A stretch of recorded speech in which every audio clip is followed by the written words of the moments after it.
নির্বাচন তো আমার কাছে নতুন জিনিসটা, নির্বাচন আমি অনেক দিন হলো করতেছি, কিন্তু আমাদের দুর্ভাগ্য যে গত 4টা নির্বাচন আমরা করতে পারি নাই।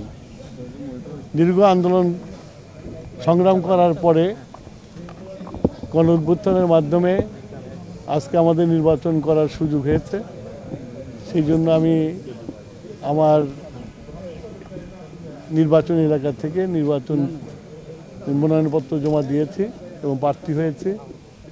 আশা করি আল্লাহ তাআলা সহায় হলে আমি নির্বাচনে প্রতিযোগিতা করতে পারবো এবং বিএনপি ধানের শীষ বাংলাদেশের মানুষের মার্কা, সেটা আমাদের নেতা তারেক রহমান দেশে আসার পরে প্রমাণ করেছে। বাংলাদেশের মানুষ ধানের শীষকে কত ভালোবাসে, জিয়া রহমানকে কত ভালো, বেগম জিয়াকে কত ভালোবাসে এবং তারেক রহমানকে ভালোবাসে। তা আমি আশা করি যে ধানের শীষের জোয়ার উঠবে এবং ধানের শীষ জয়লাভ করে আগামী সরকার গঠন করবে। আমি বারবার একটা কথা বলে আসছি যে একটা নির্বাচনের আগে যে কেয়ারটেকার গভর্নমেন্ট আসতো, নির্বাচনের প্রস্তুতি হিসাবে সারা দেশ থেকে অস্ত্র উদ্ধার করত, কিন্তু এই সরকার আসার পরে কোনো রকম অস্ত্র উদ্ধার করে নাই। এবং শুধু তাই নয়, যে যারা নাকি সন্ত্রাসী করে তাদেরকেও গ্রেপ্তার করে নাই। সুতরাং এই পরিস্থিতিতে নির্বাচন সুষ্ঠু হবে জনগণের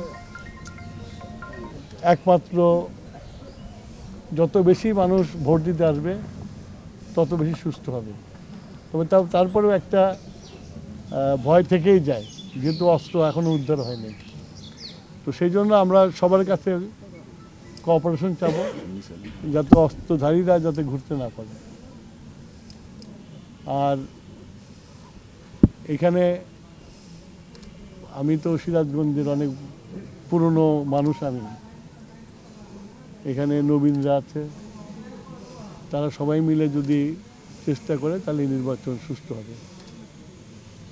না, আমরা তো 31 দফা অনেকদিন আগে দিয়েছি এবং সেটার থেকে উনি বলেছেন যে ফ্যামিলি কার্ড, কৃষি কার্ড, তারপরে হেলথ কার্ড, তার শিক্ষা কার্ড, এগুলো দিয়ে যাতে বাংলাদেশ একটা সত্যিকারে কল্যাণমুখী দেশ হয়, রাষ্ট্র হয়, সেটা উনি প্রতিশ্রুতি দিয়েছেন এবং এই প্রতিশ্রুতি পালন করবেন। দেখো, ব্যাপার হচ্ছে যে জামাত তো একটা ধর্মভিত্তিক দল করে এবং যে ধর্মের এবং ইসলামকে বিভক্ত করার জন্য দল করে। কারণ কোরআন শরীফ মানা আছে যে ধর্মকে ব্যবহার করে কোনো উদ্দেশ্য হাসিল করতে দিও না, তাদের ভাই ভাই গোলমাল হবে। সেই বিষটা তারা বপন করছে, জাতিকে ভাগ করার চেষ্টা করছে। আমার মনে হয় জাতি এটাতে সায় দিবে না। জাতি একটা, তারেক রহমান সাহেব যেমন বলছে, শান্তি এবং ইনক্লুসিভ একটা রাষ্ট্র, সবাইকে নিয়ে একটা রাষ্ট্র, সেই রাষ্ট্রের পক্ষে থাকবে।